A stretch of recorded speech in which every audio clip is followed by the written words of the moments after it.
కూడా యుద్ధం చేయాలంటే ఆయన ఒక్కడే వెళ్ళలేడు. ఆయన యుద్ధానికి వెళ్లే ముందు ఆయన సైనికులందరినీ పెట్టుకొని హర హర మహాదేవతో పాటు ఈ దేశం యొక్క గొప్పతనం, సంస్కృతి యొక్క గొప్పతనం చెప్పారు. ఇప్పుడు మనం పోరాటం చేయాలంటే మీకు కూర్చుంటాం అందరూ రావడం కాదు, అని మనమే కళ్ళబట్టుకుని మన వచ్చేలాగా గ్రామాలకు మనమే వెళ్దాం.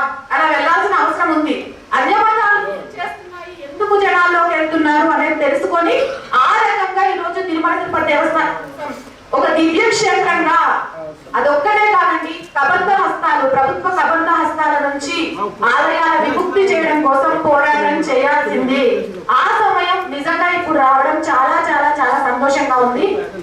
ఇక్కడ ఇంకో విషయం కూడా చెప్తాను. మనలో ఉన్న చిన్న ఫాల్ట్, నేను చాలా చిన్నదాన్ని తప్పు మాట్లాడితే క్షమించండి, కానీ చూసింది చెప్తున్నా నాకు అనుభవంతో, మనం ఒకరినొకరు దూషించుకోవడం మానేద్దాం. ఎవరి పరిస్థితుల మధ్యలో వాళ్ళు కొన్నింటికి అడ్జస్ట్ వెళ్ళిపోతున్నారు. ఎంత పోరాటం చేసిన నేనైనా ఇక్కడ కూర్చున్న వాళ్ళని ఇంకొకరైనా ఎక్కడో ఒక దగ్గర కొన్ని చోట్ల అడ్జస్ట్ అవుతూనే ఉన్నాం. ఆ అడ్జస్ట్మెంట్ ఎదుటి వాళ్ళు ఇలా విమర్శించి చూపిస్తే ఏమైందంటే, అరే ఫర్దర్ స్టెప్ వేయాలనుకున్న వాళ్ళు ఇప్పుడు చేసినా అదే విమర్శ, మనం గతంలో చేసిన దాని గురించి మాట్లాడారు, అవసరం ఏముంది, అది వెనక్కి వెళ్ళిపోతారు. అలా వద్దు, ఇక విమర్శలు అనేవి వద్దు. హిందూ అనే ఒక్కటే, కులం అనేది వద్దు, విమర్శ అనేది వద్దు. మనం జరిగిపోయి వదిలేద్దాం. ఎందుకు జరిగింది, ఎవరెందుకు చేశారు, ఎవరెందుకు చేయలేదు మనకు అనవసరం. ఇప్పుడు ఏం చేస్తారు, ఇప్పుడు ముందుకు రండి. ఇప్పుడు మాత్రం మనం తిరుమల తిరుపతి దేవస్థానం విషయంలో మొదటిగా కదిలాము.